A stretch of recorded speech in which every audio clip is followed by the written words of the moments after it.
선생님 얘기를 또 물어보고 싶은 게 지금 9채 낙찰을 받았는데 임대는 뭐 요거는 빈집이네. 요건 빼고 요것도 이제 받았다가 이제 나갔으니까 빼면 그렇죠. 한 360 정도? 그러면 7채? 7채에서 월세를 받는 게 360. 이자를 빼면 이자 빼고.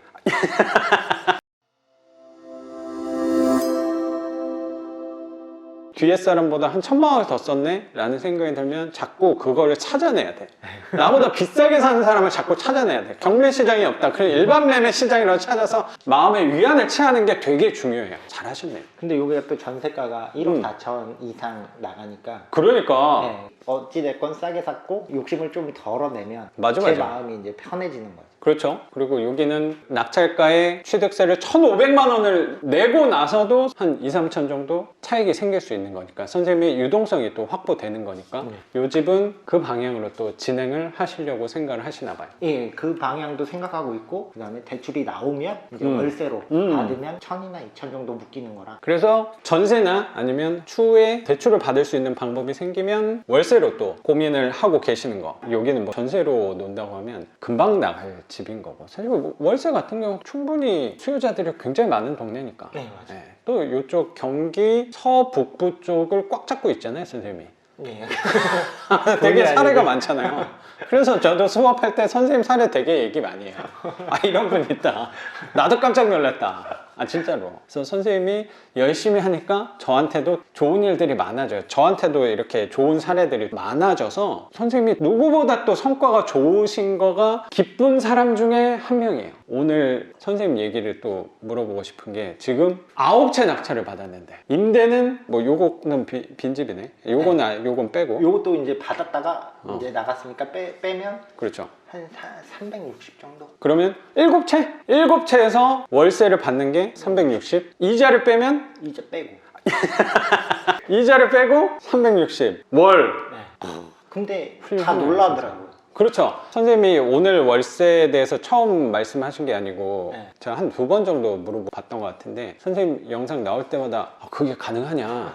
제 교육생분들도 저 사례 대비했을 때도 수익이 되게 좋아서 이게 가능한 거냐 하시는 분들이 되게 희망이 되고 있다는 생각도 들고 의구심이 드는 분들도 계셨는데 수익률이 좀 높을 수 있었던 이유가 선생님이 보증금을 좀 그렇죠. 작게 해주는 것도 있었고 그 다음에 제가 인테리어에서 조금 제 셀프로 해서 그거 하는 것도 있었고 명도에서도 맞아. 좀 줄어든 게 있어서 명도에서도 사실 뭐 이 집 같은 경우는 뭐 240을 받고 명도를 하신 거고 그러니까 비용이 들어간 게 운이 좋게 좀 선생님이 만든 운이긴 하지만 운이 잘 따라서 비용도 좀 적게 들었고 수리 비용도 대부분 또 셀프로 다 하셔서 페인트 막 뿌리는 그런 기계까지 구입을 하셔가지고 막 최대한 아껴서 뭐 청소 같은 것도 저는 그냥 뭐 사람 써서 하는데 그것도 직접 하셔서 비용을 많이 낮추고 월세 받았던 것들이 대다수가 보증금이 낮고 월세가 높은 거. 근데 저도 기억에 나는 게 선생님이 일부러 뭐 보증금을 낮추고 월세 비율을 크게 한 게 아니고 재계약도 되게 많았잖아요. 네. 거주하셨던 분들이 재계약을 요구를 했을 때 그 조건이 다 내가 보증금이 좀 빡빡한데 월세를 좀 이렇게 주는 거는 어떠냐 했을 때 선생님이 거절하지 않은 것 뿐인 거죠. 그렇죠. 그냥 자연스럽게 됐는데 이게 360 이자를 다 빼고 나서도 순수입이 360 훌륭하십니다, 선생님. 감사합니다. 지금도 아직도 그런 네. 지역은 많이 있는 것 같아요. 찾아보면 아직까지도 희망적인 지역들이 제가 봤을 때는 몇 군데가 있는 것 같더라고요. 맞아요. 뭐 대표적으로 또 이 지역도 저는 마찬가지라고 생각이 들고 그러면 선생님 경매한 지 시작한 지 얼마나 된 거죠? 1년 2개월. 1년 2개월. 네. 그래요. 작년 한 여름 때쯤에 우리 만났던 거죠? 맞죠. 첫 네. 낙찰을 11월 달에 제가 받았더라고요. 그럼 첫 낙찰하고 지금 1년 1개월 2개월 만에 네. 월세를 순수입을 360을 만드신 거네. 진짜 대단하시네요. 그래서 사실 선생님이 또 요새 월세가 또 많아지니까 고민하고 있는 게 세금에 대해서 사실 또 고민이 많고 근로소득이 또 워낙 높으신 분이어서 월세가 또 이만큼 들어가니까 세금이 고민되네. 그 얘기도 우리 많이 나누고 했는데 세금을 고민한다는 것 자체가 제 생각에는 아, 부자의 대열에 점점 가까워지는 거다라는 생각이 되게 들더라고요. 이게 월세 수입을 늘리면 늘릴수록 고민이 따라오는 게 세금이 따라오더라고요. 그렇죠. 세금이 더 커지더라고요. 그렇죠. 세금을 머리를 많이 써야 되죠. 기존에 근로소득만 받으셨을 때는 세금을 우리가 신경 쓸 필요가 없었는데 추가적인 내 수입이 늘어날수록 나라가 다 갖고 가니까 자꾸 머리를 써야 돼. 최대한 절세를 해야 되니까. 그렇죠, 그렇죠.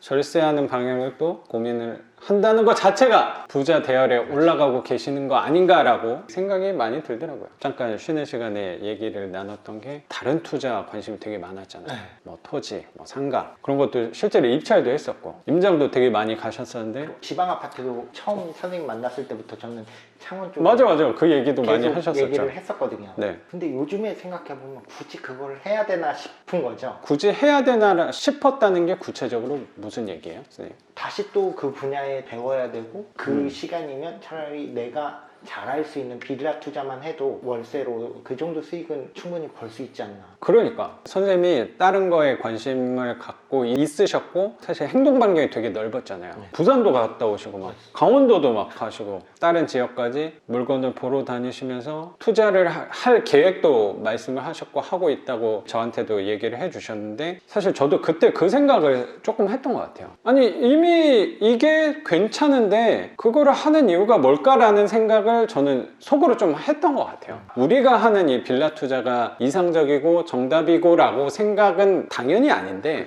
이거보다 좋은 게 있으면 글로 이동을 하는 거라고 생각을 했거든요. 제가 그쪽을 몰라서 그럴 수도 있는데 뭐 상가나 토지가 요거보다 저는 장점을 잘 찾지를 못하겠더라고요. 제가 하는 거보다 우리가 하는 것들이 이미 괜찮은데 하는 이유가 뭘까? 근데 결론을 좀 내리셨나 봐요, 선생님도. 네, 그냥 차라리 지금처럼 쭉 내가 쉬운 것만 여기서 차라리 더 전문가가 돼 버리자라는. 쉽다라고 표현하면 오해를 하실 수도 있는데 선생님한테는 어쩌면 이게 제일 쉬운 게 맞죠. 네, 제일 익숙한 투자. 그렇죠.